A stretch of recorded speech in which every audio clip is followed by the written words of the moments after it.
जोर की बिजली और बारिश। अरे यार, ये बारिश रुकने का नाम नहीं ले रही है। अक्षय झुंझला रहा था। बहुत रात हो गई है। इसी तरह अगर बारिश होती रही ना तो यहीं पर सुबह हो जाएगी। वो बार बार घड़ी पर टाइम देखे जा रहा था। तभी एक रोती हुई आवाज़ उसके कानों पर पड़ी। ध्यान से देखा तो पास में ही एक पत्थर पर एक लड़की रोती हुई दिखाई दी। शायद वो भी दया की भावना से हिम्मत करते हुए पास में गया। ए सुनिए, कौन हो आप और इतनी रात को यहाँ पर? वह लड़की आंसू पोंछते हुए उसकी तरफ देखती है। अक्षय उसको देखता ही रह जाता है। बहुत खूबसूरत थी वो कुछ बोलती इससे पहले अक्षय ने फिर से सवाल किया, आपको कहाँ जाना है? अब लड़की बोली, मेरा नाम रिंकी है, मैं अनाथ हूँ। मेरे भैया भाभी ने मुझे घर से निकाल दिया है। वैसे घर है कहाँ पर आपका? अक्षय ने फिर से पूछा। रहने दो, क्या करोगे तुम? जाओ यहाँ से, कहते हुए फिर से रोने लगी। तो इस बार फिर से हिम्मत करते हुए अक्षय ने उसके कंधों पर हाथ रखा और बोला, देखिए, आपको अगर कोई प्रॉब्लम नहीं है तो यहाँ से थोड़ी ही दूर पर मेरा घर है और मैं अकेला रहता हूँ।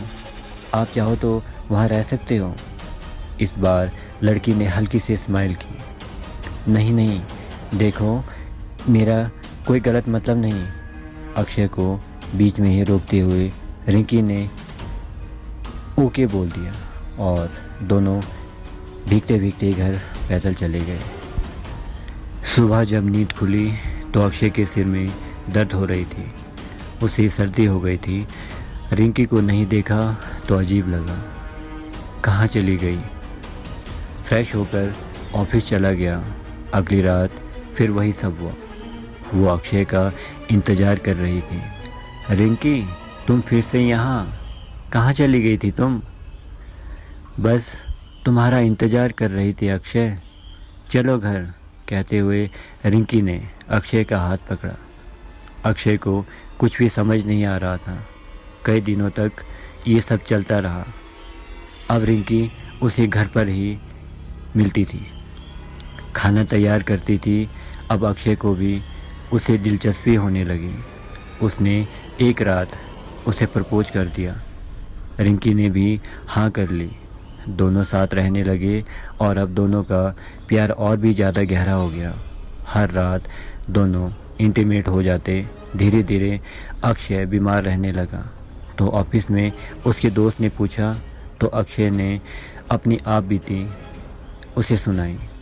सुनकर दोस्त बोला, भाई मेरी मान, वो कोई लड़की नहीं है, डायन है। अक्षय को यकीन नहीं हो रहा था। नहीं यार, वो बहुत दिनों से मेरे साथ है, मुझे ऐसा कभी भी फील नहीं हुआ। अक्षय को उसके दोस्त ने एक प्लान बताया। रात हुई। अक्षय ने हिम्मत करके धागे का गोला सुई के साथ रिंकी के कपड़ों पर बांध दिया।